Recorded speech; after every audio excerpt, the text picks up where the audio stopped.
بسم اللہ الرحمن الرحیم۔ السلام علیکم۔ ابرار رشید آپ کی خدمت میں ایک مرتبہ پھر حاضر ہے، اور ہمیشہ کی طرح آپ سے ایک ہی ریکویسٹ کہ اگر ابھی تک آپ نے اس چینل کو سبسکرائب نہیں کیا تو اسے سبسکرائب کر لیں، جو بیل آئیکن ہے اس کو ضرور پریس کیجیے گا۔ آپ کا شکریہ۔ یہ ویڈیو کافی بوجھل دل کے ساتھ میں بنا رہا ہوں، اور اس کی وجہ یہ ہے کہ اب ہماری بدقسمتی ہے کہ پاکستان میں ایک ایسے منصوبے کا انکشاف ہوا ہے، ایک ایسا منصوبہ بے نقاب ہوا ہے جس کے تحت پاکستان کو ڈیفالٹ کرنے یا دیوالیہ کرنے کی ایک دانستہ سازش جو ہے وہ تیار کی گئی ہے، اور پاکستان کو ڈیفالٹ کرنے کی کوششیں پہلے سے جاری تھیں، لیکن اب وہ کوششیں یا وہ سازش سامنے آ گئی ہے۔ ہماری بدقسمتی ہے کہ ہمارے سیاستدان جو ہیں وہ اقتدار کے لیے حکومت کی مخالفت میں پاکستان مخالف اقدامات سے بھی گریز نہیں کرتے، اور افسوس اس بات کا اس وجہ سے بھی زیادہ ہوتا ہے کہ جب کوئی سابق وزیر اعظم یا اقتدار میں رہنے والی جماعت دوبارہ اقتدار میں واپسی کے لیے جب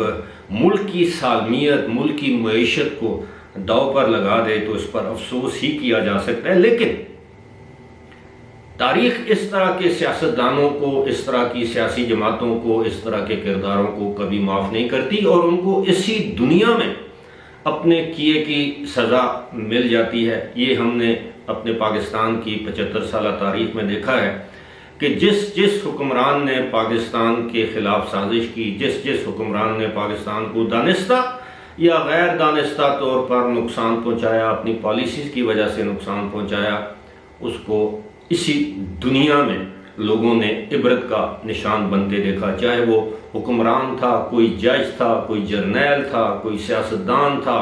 کوئی بیوروکریٹ تھا، کوئی بھی تھا۔ آپ تاریخ اٹھا کر دیکھ لیں، اس طرح کے کرداروں سے ہماری تاریخ، سیاہ کرداروں سے ہماری تاریخ بھری پڑی ہے۔ اب یہ دیوالیہ، پاکستان کو دیوالیہ کرنے کا منصوبہ کس طرح بے نقاب ہوا، یہ کہانی شروع ہوتی ہے تقریباً 3 روز پہلے۔ فواد چودھری جو کہ تحریک انصاف کے رہنما ہیں، سابق وفاقی وزیر ہیں، انہوں نے ایک ٹیلی ویژن ٹاک شو میں ایک اینکر پرسن کو انٹرویو دیتے ہوئے اس بات کا انکشاف کیا کہ جناب اگر حکومت الیکشن کا اعلان نہیں کرتی تو 2 صوبے یعنی خیبر پختونخوا اور پنجاب، جہاں پی ٹی آئی کی حکومت ہے، وہ دونوں صوبے آئی ایم ایف سے کی جانے والی ڈیل کا حصہ نہیں بنیں گے اور اس ڈیل کو ختم کر دیں گے۔ تھوڑا سا اس کا بیک گراؤنڈ آپ کو بتا دوں، یہ ڈیل اس طرح ہے کہ آئی ایم ایف کی ایک شرط تھی کہ 4 صوبوں میں جو بجٹ کے بعد اضافی رقم بچ جائے گی وہ بجائے اگلے بجٹ میں خرچ کرنے کے اس کو وفاق کے حوالے کر دیں گے، یعنی وفاق کو دے دیں گے، چاہے وہ 1 ارب روپیہ ہے، 10 ارب روپے ہیں یا 100 ارب روپے ہے۔ اس معاہدے پر دستخط کیے گئے پنجاب کی جانب سے بھی، خیبر پختونخوا کی جانب سے بھی، اور دیگر صوبوں کی جانب سے، یعنی سندھ اور بلوچستان کی جانب سے بھی۔ اب فواد چودھری نے جب یہ بات کہی تو اس کے اگلے ہی دن، یعنی آپ کو یہ بھی بتاتا چلوں کہ 29 اگست کو آئی ایم ایف کے ایک فائنل میٹنگ ہونی ہے جس میں پاکستان کو یہ رقم ریلیز کرنے کا اعلان کرنا ہے، لیکن اس سے 3 روز قبل یعنی 26 اگست کو خیبر پختونخوا کے وزیر خزانہ تیمور جھگڑا نے وفاقی وزارت خزانہ کو ایک خط لکھا کہ جناب وہ آئی ایم ایف موجودہ حالات میں وہ آئی ایم ایف کے ساتھ کی جانے والی اس ڈیل پر پابند نہیں ہے، اس کو آگے نہیں لے جا سکتے۔ اور کچھ ذرائع کا یہ کہنا ہے، انہوں نے پشاور کے ایک صحافی کو انٹرویو دیتے ہوئے اس بات کا انکشاف بھی کیا کہ انہوں نے یہ خط جو ہے وہ آئی ایم ایف کو بھی بھجوا دیا ہے۔ اب یہ ایک معاملہ ہے۔ دوسرا معاملہ یہ ہے کہ ابھی تک پنجاب کی جانب سے کوئی اس طرح کا خط سامنے نہیں آیا، لیکن اب آپ اندازہ کیجئے کہ ایک ایسے وقت میں جبکہ پاکستان میں سیلاب کی تباہ کاریاں جاری ہیں، اربوں روپے کا نقصان ہو چکا ہے، ابھی تو نقصان کا تخمینہ لگانا باقی ہے، ممکن ہے یہ رقم خربوں میں چلی جائے کہ جس طرح کے نقصانات ہو رہے ہیں، جس طرح سیلاب جو ہے وہ تباہی پھیلا رہا ہے خیبر پختونخوا میں، پنجاب میں، سندھ میں، بلوچستان میں، اور یہ سیلاب کی تباہ کاری جو ہے یا تباہ کاریاں رکنے کا نام نہیں لے رہی۔ اس موقع پر حکومت ایک جانب عالمی برادری سے اپیل کر رہی ہے کہ ہماری مدد کی جائے سیلاب کی اس صورتحال سے نمٹنے کے لیے، اور دوسری جانب پاکستان کی ایک بڑی سیاسی جماعت جس کے 2 صوبوں میں حکومت ہے، اس نے ایک ایسا قدم اٹھایا ہے جس کو ملک دشمن یا ملک دشمنی پر مبنی قدم ہی قرار دیا جا سکتا ہے، اس کو کچھ اور نام نہیں دیا جا سکتا۔ یعنی آپ سیاسی انتقام میں، سیاست میں، اقتدار کی ہوس اور لالچ میں اس قدر آگے چلے گئے ہیں کہ آپ نے پاکستان کو پیچھے چھوڑ دیا۔ پاکستان ہوگا تو آپ کی سیاست ہوگی، پاکستان ہوگا تو آپ اقتدار میں آئیں گے، وزیر اعظم یا وزیر اعلیٰ یا گورنر یا صدر رہیں گے۔ پاکستان ہوگا تو پاکستان کی فوج رہے گی، پاکستان کی فوج رہے گی تو پاکستان کا آرمی چیف ہوگا۔ خدا را ایسے مت کریں۔ عمران خان ایک طرف ریاست مدینہ کی بات کرتے ہیں، دوسری جانب اچھا اندازہ کریں، ایک طرف آئی ایم ایف کو یہ کہہ رہے ہیں کہ ہم اس ڈیل، اس معاہدے کا حصہ نہیں ہیں، جبکہ یہ معاہدہ سب سے پہلے عمران خان کی حکومت نے ہی 2019 میں آئی ایم ایف کی شرائط پر یہ معاہدے سائن کیے، اور جس کے بعد اب یہ موجودہ حکومت پابند ہے۔ دوسری جانب عمران خان ظاہر ہے وہ جس کام میں ماہر ہیں، چندہ اکٹھا کرنا، وہ کہتے ہیں کہ جی میں چندے کے لیے اپیل کروں گا، جناب میں چندہ اکٹھا کروں گا، اور آپ کو پتہ ہے کہ ماضی میں اس طرح کے چندوں کی کیا صورتحال ہوئی۔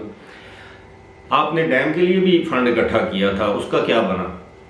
9 ارب روپے جو ہے وہ فنڈ اکٹھا ہوا، 14 ارب روپے آپ نے اس کی تشہیر اور عللوں پر خرچ کر دیے، وہ ایک الگ بحث ہے۔ لیکن میں یہ سمجھتا ہوں کہ اس وقت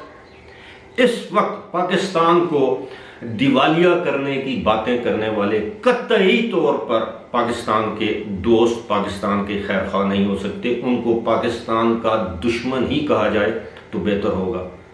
اس طرح کے تو میرا خیال ہے پاکستان کے جو ڈکلیئرڈ دشمن لوگ ہیں وہ بھی پاکستان کے بارے میں اس طرح کی سوچ نہیں رکھتے ہوں گے، شاید وہ بھی دل سے چاہتے ہوں کہ پاکستان دیوالیہ نہ ہو۔ پاکستان خدا نخواستہ دیوالیہ ہو گیا تو یہ ایک ایٹمی طاقت ہے، پاکستان کا شیرازہ تو بکھر جائے گا خدا نخواستہ، میرے منہ میں خاک، لیکن آپ لوگوں کا کیا ہوگا؟ یہ وقت ہے اب لوگ سوچیں کہ اس ملک کے ساتھ کیا کھلواڑ کیا جا رہا ہے۔ اور ایک اور چیز، خدا نخواستہ پاکستان ڈیفالٹ کر جاتا ہے، پاکستان کی economic situation from bad to worse ہوتی ہے، تو سب سے زیادہ سفر کون کرے گا؟ پاکستان کے دفاعی ادارے، پاکستان کی افواج جس میں بری فوج ہے، فضائیہ ہے، جس میں بحری فوج ہے، یہ بھی سفر کرے گی۔ اور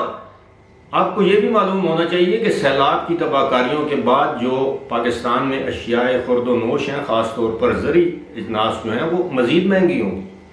پاکستان میں امپورٹ کرنے کے لیے، خوراک امپورٹ کرنے کے لیے پیسے ہی نہیں ہیں، اور آئندہ سال کپاس کی فصل کا تو کہہ رہے ہیں کہ بالکل تباہ ہو گئی ہے، آئندہ سال گندم کی فصل ہوتی ہے نہیں ہوتی ہمیں کیا معلوم، گنے کی فصل ہوتی ہے نہیں ہوتی، جو سیلاب کی تباہ کاریاں وہ تو جاری ہیں۔ اب ایسی صورتحال میں آئی ایم ایف کو خط لکھنا، دھمکی دینا، یا آئی ایم ایف کو ڈرانا دھمکانا،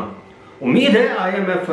اس معاملے پر ہمدردانہ غور کرے گی، کیونکہ اس وقت پاکستان کی ضرورت ہے۔ اگر خدا نخواستہ پاکستان ایسی صورتحال سے دوچار ہوتا ہے تو اس کی کلی طور پر اس